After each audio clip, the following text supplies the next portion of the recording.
அரசு கலைக்கல்லூரி இளங்கலை தமிழ் ஆராய்ச்சி வகுப்பின் பேராசிரியரான கிறிஸ்டோபர் வகுப்பறைக்குள் நுழைய அத்தனை மாணவ மாணவிகளும் மரியாதை நிமித்தமாக எழுந்தும் அமர்ந்தனர்.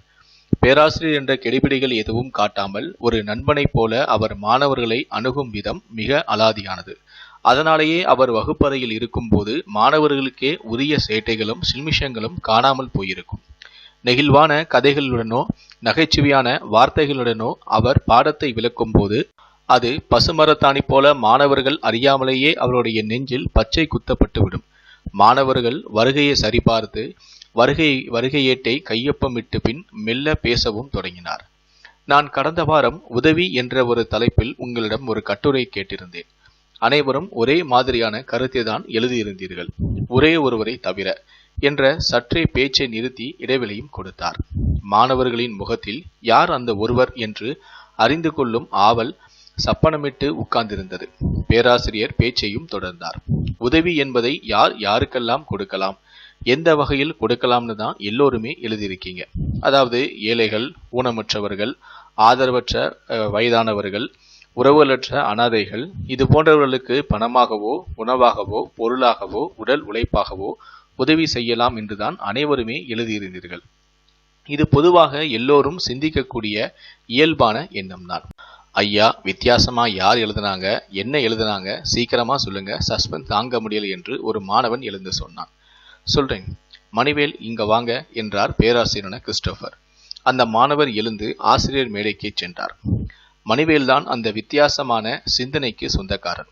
உதவி செய்பவர் என்ன காரணத்துக்காக உதவி செய்யக்கூடாது என்றும் உதவி செய்த பின் அவர் எப்படி நடந்து கொள்ள கூடாது என்றும் விவரித்திருக்கிறார். எல்லோரும் படித்து பாருங்கள் என்று மணிவேலின் கட்டுரையை மாணவர்களிடம் கொடுத்தார். மாணவர்கள் அதை பெற்றுக்கொண்டு நகர கிறிஸ்டோபர் மணிவேலை அழைத்து கொண்டு காரிடாரில் நடந்தபடியே பேச்சும் கொடுத்தார்.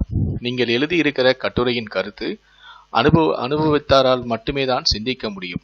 உதவி செய்பவர்கள் விளம்பரத்துக்காகவும் அடுத்தவர் பாராட்ட வேண்டும் என்பதற்காகவும் செய்தால் அது உதவியே அல்ல, அல்லது பிற்காலத்தில் பிரயோஜனப்படும் என்பதற்காக பிரதிபலன் எதிர்பார்த்து செய்வதும் உதவி ஆகாது என்பது உங்களுடைய கட்டுரையின் சாராம்சமாக இருக்கிறது. இப்போது சொல்லுங்கள், உங்கள் வாழ்க்கையில் நீங்கள் சிரமப்படுகிறீர்களா என்று அந்த பேராசிரியர் கேட்டார். மணிவேலும் அவர் முகத்தை ஒரு முறை ஆழமாக பார்த்துவிட்டு பேசினார்.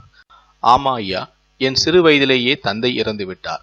நான் வீட்டில் வேலை செய்துதான் என் அம்மா எங்களை வளர்த்து கொண்டிருக்கிறார். எனக்கு 2 தங்கைகள். மூத்த தங்கை அரசு மகளிர் கல்லூரியில் 2ஆம் ஆண்டு படிக்கிறார். இளைய தங்கை 11ஆம் வகுப்பு படிக்கிறார். ஒரே கஷ்டம்தான் என்றார்.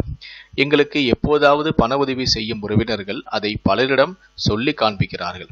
50 ரூபாய் கொடுத்தால் 500 பேருக்கு தம்பட்டம் அடித்து விடுகிறார்கள். நான் இல்லை என்றால் இந்த குடும்பம் நடுத்தருவுக்கு வந்திருக்கும், இல்லாட்டி என்னைக்கோ மண்ணுக்குள்ள போயிருக்கும் என்பது போல அவர்கள் பெருமையாக பேசுவது என் தன்மானத்தை கூனி குறுகிய நிற்க வைக்கிறது ஐயா என்றார். கேட்கும் எனக்கே வருத்தமாக இருக்கிறது மணிவேல். சில அக்கம்பக்கத்தினரோ நண்பர்களோ ஏதேனும் சிறு உதவி செய்தால் அதைவிட 2 மடங்கு வேலையை இலவசமாக வாங்க நினைக்கிறார்கள். எந்த எதிர்பார்ப்பும் இல்லாமல் உண்மையிலேயே உதவி செய்பவர்கள் இங்கே மிக மிக சொற்பம் ஐயா. இதுதான் மனித உலகின் இயல்பு மணிவேல். போக போக உங்களுக்கே பழகிவிடும். வாங்க வகுப்பறைக்குள் போகலாம் என பேராசிரியர் அவரை அழைத்துச் சென்றார். உங்களுக்கு அரசு உதவித்தொகை கிடைக்கிறதா என அந்த பேராசிரியர் கேட்டார். ஆமா ஐயா, மாதம் 4000 ரூபாய் என் வங்கி கணக்கில் சேர்ந்து விடும் என்றார். சரி, நான் இனி உங்களுக்கு மாதம் 5000 ரூபாய் தருகிறேன், ஓரளவு உங்களுக்கு சமாளிக்க உதவும் என்றார் அந்த பேராசிரியர். ஐயா வேணாங்க ஐயா, நானே எப்படியாவது சமாளிச்சுக்கிறேன் என்றார் மணிவேல். இருக்கட்டும் மணிவேல், அம்மாவை ரொம்ப சிரமப்படாம பார்த்துக்கங்க.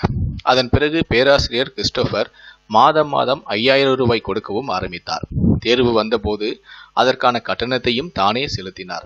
2 ஆண்டு இளங்கலை படிப்பு முடித்ததும் மணிவேலை மேற்கொண்டு 4 ஆண்டுகள் முதுகலை படிக்கவும் வற்புறுத்தி படிக்கவும் வைத்தார். ஆண்டுகளும் உருண்டன.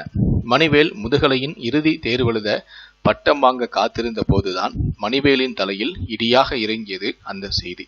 பேராசிரியரான கிறிஸ்டோபர் மாரடைப்பில் மரணமடைந்து விட்டார். மணிவேலின் கண்களிலிருந்து கண்ணீர் நில்லாமல் ஓடிக்கொண்டிருந்தன. அவன் வீட்டில் அம்மாவும் தங்கைகளும் ஒருவரை ஒருவர் பற்றி கொண்டு ஒப்பாரியை வைத்துக் கொண்டிருந்தார்கள். அவன் படிப்பு முடிச்சதோட உங்க கடமை முடிஞ்சதுன்னு போயிட்டீங்களா தெய்வமே, இவன் சம்பாதிச்சு காசை திருப்பி தந்தா எப்படி வாங்குறதுன்னு தர்ம சங்கடப்பட்டு போயிட்டீங்களா வள்ளலே, உங்க கையால தானே பட்டம் வாங்குவேன்னு சொல்லிட்டு இருந்த பையனை ஏமாத்திட்டீங்களே ஐயா என்று அம்மாவின் ஒப்பாரி சத்தம் ஊரையே அளவைத்தது. 3 மாதங்கள் கடந்திருந்த போது கல்லூரியில் பட்டமளிப்பு விழாவும் வந்தது. கல்லூரி முதல்வர் பேசினார். வழக்கம் போலான பட்டமளிப்பு விழா இல்ல இது. மிகவும் வித்தியாசமானது. நம் கல்லூரிக்கு பெருமையும் சேர்ப்பது. கல்வித்துறை இயக்ககம் மாணவரான மணிவேல் அவர்களை இந்த கல்லூரியிலேயே உதவி பேராசிரியராக நியமித்து பணியாணையையும் வழங்கியிருக்கிறது. காரணம், 4 வருடங்களுக்கு முன்பு பேராசிரியரான கிறிஸ்டோபர், எனக்கு குழந்தை இல்லை, நான் பணி காலத்தில் அகால மரணமடைந்தாலோ அல்லது பணி செய்ய முடியாமல் நோய்வாய்ப்பட்டாலோ என் பணியை ஏழை மாணவரான மணிவேலுக்கு வழங்க விரும்புகிறேன், அதற்கு ஆவண செய்வீர்கள் என நம்புகிறேன் என்ற ஒரு கடிதத்தை அங்கீகரித்தே இந்த பணி ஆணை பிறப்பிக்கப்பட்டுள்ளது என்று கல்வித்துறை இயக்ககம் தெரிவித்துள்ளது. இன்ப அதிர்ச்சியில் மணிவேலின் கால்கள் தரையில் படாமல் தள்ளாட மாணவர்களின் பலத்த கரவொலிக்கிடையே செத்தும் கொடுத்து சீதாக்கதிகளின் வரிசையில் பேராசிரியரான கிறிஸ்டோபரும் இணைந்திருக்கிறார். இந்த வீடியோவை பற்றிய உங்களுடைய கருத்துக்கள் என்ன அப்படிங்கிறத கீழே இருக்கக்கூடிய கமெண்ட் செக்ஷன்ல மறக்காம சொல்லுங்க. முடிந்த அளவுக்கு இந்த வீடியோவை மற்றவங்களுக்கும் ஷேர் பண்ணுங்க. மேலும் இது போன்ற பல வீடியோக்களை பார்க்கணும் அப்படின்னு வச்சீங்கன்னா மறக்காம சேனலை சப்ஸ்கிரைப் பண்ணுங்க. நன்றி, வணக்கம்.